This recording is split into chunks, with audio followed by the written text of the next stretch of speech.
बिस्मिल्लाहिर्रहमानिर्रहीम। शुरू करता हूँ अल्लाह के पाक नाम से जो बहुत बड़ा मेहरबान नहायत रहने वाला है। दोस्तों, बहनों, भाइयों, बुजुर्गों, अस्सलाम वालेकुम वरहमतुल्लाहि वबरकातुहू। तारीख इस्लाम में हम सुल्तान बबरस, सुल्तान रुकनुद्दीन बबरस की 23 नंबर किस्त में हम आपको खुशामदीद कहते हैं। एक दिन जमालुद्दीन ने बबरस को नहला धुलाकर साफ सुथरे कपड़े पहनने का हुक्म दिया। बबरस इसके मेहरबान हुक्म पर चौंक सा गया था। इसने अंदाजा लगाने की कोशिश ही नहीं की। वो इतना जरूर जान गया था कि जमालुद्दीन आज इसे कहीं साथ ले जाना चाहता है। सुबह के पहले पहर के आखिर में जमालुद्दीन इसे साथ लेकर रवाना हो गया। जमालुद्दीन एक उम्दा अरबी घोड़े पर सवार था, जबकि बबरस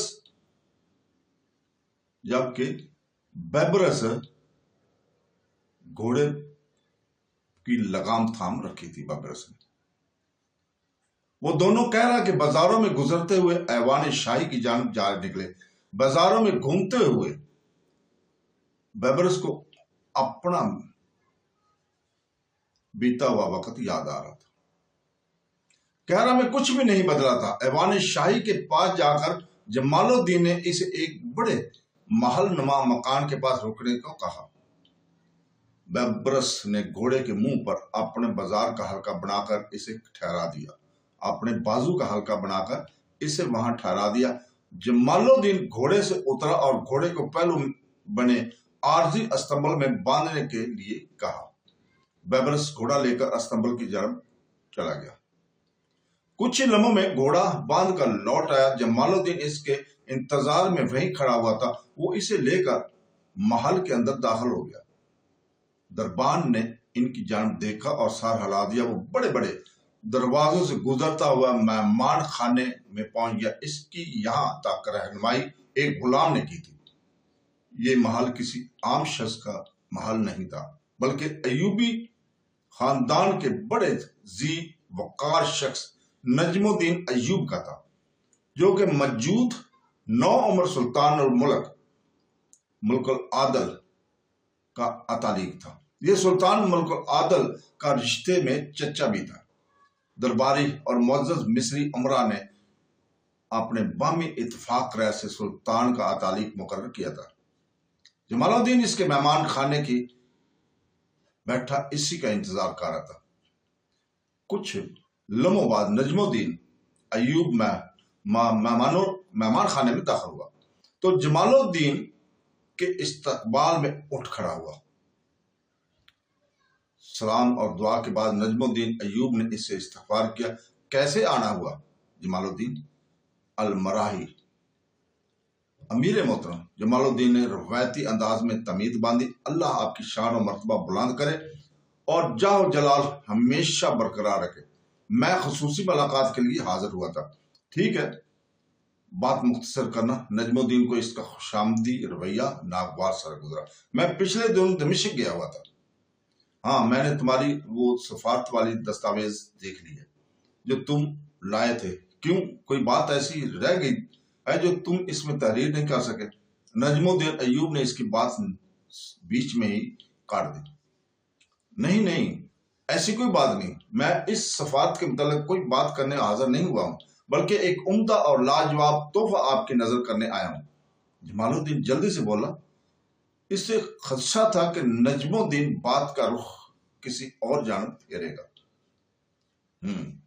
नजमुद्दीन ने इसके चेहरे की जानब गौर से देखा। क्या लाया? ये सरकशी गुलाम, जिसकी खूबियां आप देखने के बाद मुझे याद किए बना नहीं रह पाएंगे। जमालुद्दीन ने बबरस की जानब इशारा किया, जो कि इसके पहलू में मुअद्दब खड़ा था। मैं जानता हूं कि आपको मेरी बात पर हैरत हुई होगी। आपका हैरान होना भी वजह है, लेकिन ये कोई मामूली गुलाम नहीं। इसमें खास बातें पोशीदा हैं जो जनाब की निगाह में जल्द ही जान जाएंगे। बबरस जमालुद्दीन का मुंह देख रहा था कि वो कह क्या रहा है। इसके ख्वाब ख्याल में भी नहीं था कि जमालुद्दीन इस हद तक पस्ती में गिर जाएगा कि इसे बेचकर इसकी कीमत बटोरने लगा। नजमुद्दीन अयूब ने निगाह उठाकर بیبرس کی جانب غور سے دیکھا۔ اس کے بعد اس کی نگاہ جمال الدین کے چہرے پر گر گئی۔ وہ تیز لہجے میں بولا، اپنا مفاد بیان کرو، یہ کیا کہہ رہے ہو آپ؟ متی الدین حجل حسا ہو کر رہ گیا تھا۔ بات کو دائیں بائیں گھمانے کی ضرورت نہیں، میں تمہارے چہرے کو اچھی طرح پڑھ رہا ہوں کہ تمہارے دل میں کیا ہے، اس لیے جو بات دل میں لیے یہاں آئے ہو وہ کہہ دو۔ نجم الدین کی زمانہ شناس نگاہیں اس پر جمی ہوئی تھی۔ وہ بات کچھ یہ تھی کہ جمال الدین نگاہیں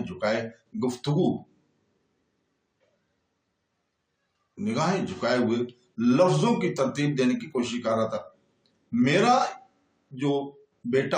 میرا بڑا بیٹا فرقان الدین اب اس قابل ہو چکا ہے کہ اسے کسی عہدے پر لگا دیا جائے۔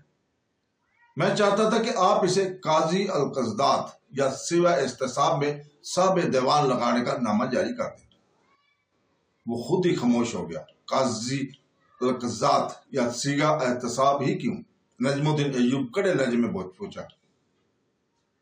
وہ تو یوں ہی منہ سے نکل گیا۔ جمال الدین گڑگڑا سا ہو گیا تھا، بڑبڑا سا ہو گیا تھا۔ میں اچھی طرح جانتا ہوں کہ تم جیسے لوگ عدل و انصاف میں ڈنڈی مارتے ہو اور غربا کے حقوق غصب کر لیتے ہو، بے ایمانی اور لوٹ مار کی دکان کھولنا چاہتے ہو اور مجھ ہی سے اس کار غلط کی اجازت مانگتے ہو، میرے ہاتھوں سے غلط کام کروانا چلے ہو۔ نجم الدین ایوب گرج اٹھا۔ اس کی آواز فرتے جوش سے پورے مہمان خانے میں گونج رہی تھی۔ بیبرس جمال الدین کا مقصد جان کر یہاں تڑپا تھا۔ اس کے ساتھ ہونے والے سلوک کو دیکھ کر زیر لب مسکراتا رہا۔ آپ نے صرف میرے بارے میں غلط انداز لگا رہے ہیں، میں بلکہ مجھ پر الزام بھی تھوپ رہے ہیں، یہ ہے برداشت نہیں کر سکتا۔ جمال الدین براہ راست حملے کو برداشت نہیں کر پا رہا اور تڑک کر بولا۔ اس کا چہرہ غصے سے تپ رہا تھا۔ یہ بناوٹ میرے سامنے ہی کرو تو اچھا ہے جمال الدین، تم جیسے لوگوں کی رمز سے میں نجوبی واقف ہوں۔ نجم الدین ایوب نے طنز کی، ساتھ ہی اس نے اپنے غلام کو اشارہ کیا۔ اشارہ پاتے ہی غلام وہاں سے چلا گیا۔ کچھ دیر بعد وہ لوٹا۔ اس کے ہاتھ میں ایک بڑی سی کتاب اور ایک قلمدان تھا۔ نجم الدین نے کتاب اپنی گود میں رکھ کر اس میں سے ایک کاغذ نکالا اور اس پر تیزی سے کچھ لکھنے لگا۔ کچھ ہی لمحوں میں اس نے تحریر کی ایک دوسری کاپی بنا ڈالی۔ جمال الدین اس کی جانب دیکھتے ہوئے بے چینی سے پہلو بدل رہا تھا۔ یہ لو، اپنا غلام بھی لے جاؤ۔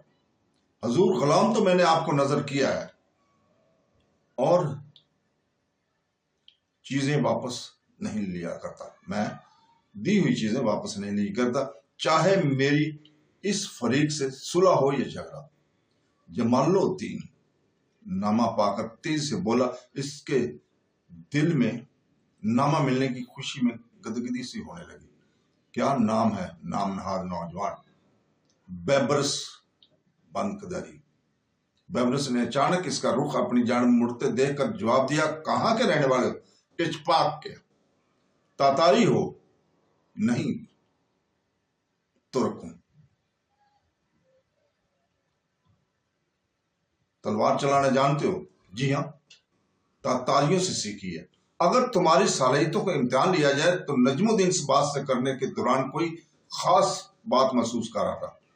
تلوار تھامے ایک طویل زمانہ گزر گیا ہے، کچھ دن کی مہلت ضرور چاہوں گا۔ جرت بھی ہے اور صاف گوئی بھی، تم کام آ سکتے ہو۔ نجم الدین نے اپنے غلام کی جانب دیکھتے ہوئے کہا، اسے ساتھ لے جاؤ اور اس کے منشا کے مطابق مہلت دو۔ جب یہ مکمل تیاری محسوس کرے تو ہمیں خبر دینا، میں خود اس کا امتحان لوں گا۔ غلام آگے بڑھا اور اسے ساتھ لے کر مہمان خانے سے جانے لگا اور نکل گیا۔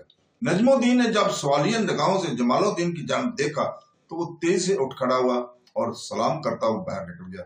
اس کی رخصت ہو جانے پر نجم الدین ایوب اٹھا اور مسکراتا ہوا محل کے اندر چلا گیا۔ تو دوستو، اسی کے ساتھ ہی اجازت چاہتا ہوں کل تک کے لیے۔ کل انشاءاللہ تعالی ہم اگلی قسط 24 نمبر آپ کے سامنے پیش کریں گے۔ اللہ حافظ.